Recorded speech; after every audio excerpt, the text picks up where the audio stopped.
Hey everybody, today I have a great movement practice for you that you can use to help smooth out your walk, make it more confident and more fluid. And it's also going to help with your posture. I call this practice cycle walking because of the motion of your legs that are going to cycle through with each step. And we're going to do it with a lowered posture that's going to allow you to move with each step without falling into it. Focus on your vertical posture, focus on your balance, focus on strengthening your gluteus medius here in the back side of your butt, which is going to help with your balance. And we're going to be able to transition this cycle walk into a normal walk and then also into just standing up so we can better feel internally what our muscles are doing that create the swing through step of walking and what muscles we're using here that help us to stand up with proper posture. So let's go ahead and get started. The cycle walk is going to look like this. We're going to have our feet facing forward. We're going to lower our center of mass by simply relaxing the knees, bend them a little bit, but keep your posture vertical. And we're going to bring up one leg, and I'm going to use my left leg in this circumstance. I'm going to cycle it like a bicycle and then reach down with the heel and place it on the floor. And then I'm going to shift forward without any rise, and then I'm going to cycle the other leg up and then reach it down with the heel to place on the floor.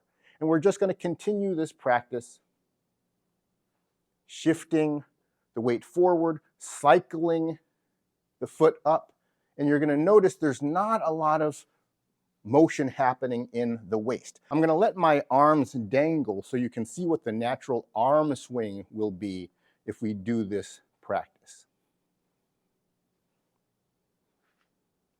So unlike regular walking, you can see that there's not a lot of arm swing going on. When we walk normally, you're going to see the arms swing opposite from the swing leg. So left arm with the right leg and right arm with the left leg. That swing of the arms is coming from the rotation of the waist. So when we do the cycle walking, are we not rotating the waist? Yes, we are, but in a different sequence. So what we're going to be doing, as I place my left heel, my right core, upper core, is going to be engaged as if I was trying to reach forward. And I want you to practice that. Left heel pushing down against the ground, and then right arm reaching forward. And then, if I was going to walk normally, I would change the rotation of the waist, and that would get the other arm to swing forward as I swung forward with my right leg. But we're not going to do that when we cycle walk. And this motion of the core is what's going to cause our weight to stay down and not rise up into a standing walking position.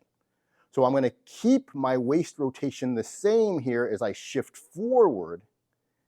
And then I'm going to switch the rotation and cycle up. The rotation of the waist is what creates the cycling of the leg. So we shift forward, then cycle the waist, and the waist cycles the leg. Place down by extending the leg towards the ground, and then I shift forward. So the timing of the rotation causes the body to move forward in a relatively flat manner, because from the time I'm reaching down with the leg and shifting forward, I don't change the rotation of the waist. And since there's no change, we don't see the arm movement happen. Then the change happens during the cycle, the cycling of the leg, and then we shift again. So just practice that. Maintain vertical posture. That is the key here. Do not lean into the step. Cycle the leg and place the heel in a controlled fashion. You can hold your arms in front of you like this. This is a good balanced way to do it. Shift, cycle, place. Shift, cycle, place. Back in the other direction. So it's nice and smooth, and it's zero impact because I'm just placing the heel with my weight back on the rear leg. There's no transfer of weight until the heel is all the way on the ground. Then I just shift. There's a great parallel between this exercise and Tai Chi walking, but Tai Chi walking is much more complicated.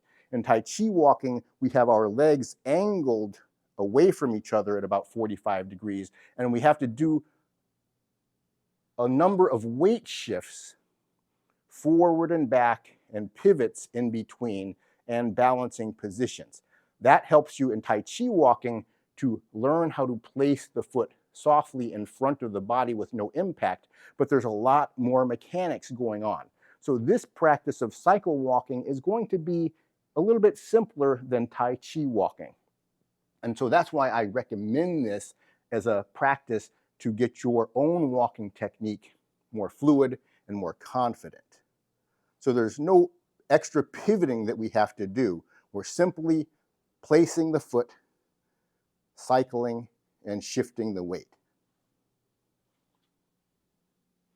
Now what we're going to do is transition the cycle and the heel placement to a standing position. This is going to help you figure out how to use your core properly to stand up properly with good posture. After we place the heel, from this position, we're going to rise up into a standing position. And so we're actually using our whole core, not just the leg, and the whole core is going to lever ourselves up into the standing position, and then I'm going to shift weight to the other leg to be centered. So if you're looking this way, facing the camera, from this position, I'm going to lift myself up using all of the muscles on the left side. It's going to raise the body up, then I'm going to shift the weight to the other leg, and now I'm centered. This is how we create normal posture. And so you can practice that with the cycle. Take a few steps, and then just stand up. You should feel like you're floating up into that position, not pushing yourself up into the position. If you feel like you have to push yourself up from the back leg, which is probably going to make you lean forward like this, then you're not using the muscles correctly.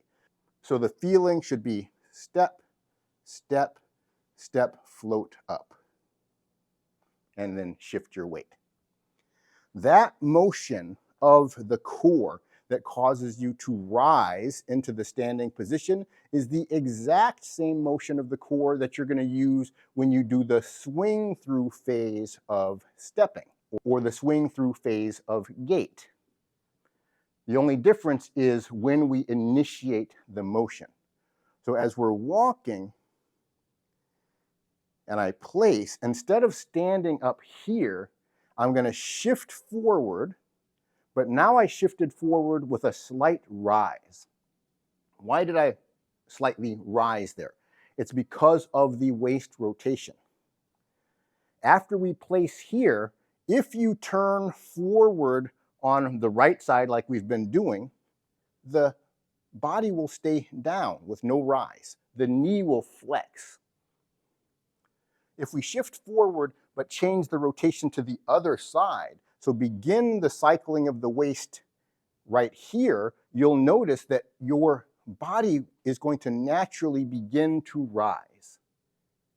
And at that point, from this position, now we're going to stand up using the same action we did before, and the leg is going to swing in front of the body. And then now we can resume walking. So practice the difference between shifting with no rise and shifting with a rise. And try to connect that motion to the waist rotation, because we're not trying to extend the knee to rise. The waist rotation will make it happen automatically. Begin to rise, and then stand up. And then we're going to place the heel again and begin walking. After you've practiced this for a while, what you're going to want to do is take your cycle walk right into a normal step. And you should feel yourself float up into that normal gait. Beginning from here, and then I'm going to just take it right up into a normal gait. And you see how fluid that is, and you see how low impact that is, because there's no use of gravity trying to lean the body forward into the step. When we use gravity in this manner, it's going to cause all kinds of havoc with your posture and with your weight placement on the heel. That's going to cause a lot of impact that's going to affect your feet. It's going to affect your knees, your hips, and your lower back. So by practicing this cycle walk, practicing how we can move forward without leaning, you can also cycle back if you really want to get creative with how your core moves. But for right now, I just want you to focus on the cycling forward and then transitioning that into a smooth, fluid walking practice. And I think you're going to feel that your joints are so much more comfortable. Practice doing it with your shoes off, and you should notice that there's very little impact on your heel if you do this correctly. So I hope you enjoyed this video. If you did, make sure to click the like button and subscribe to the channel, and keep coming back for more videos, because I have a lot of tips on this channel that are going to help you move more fluidly, move with more confidence, and move with lower impact on your joints. I'm Dr. Todd Martin. Have a great day.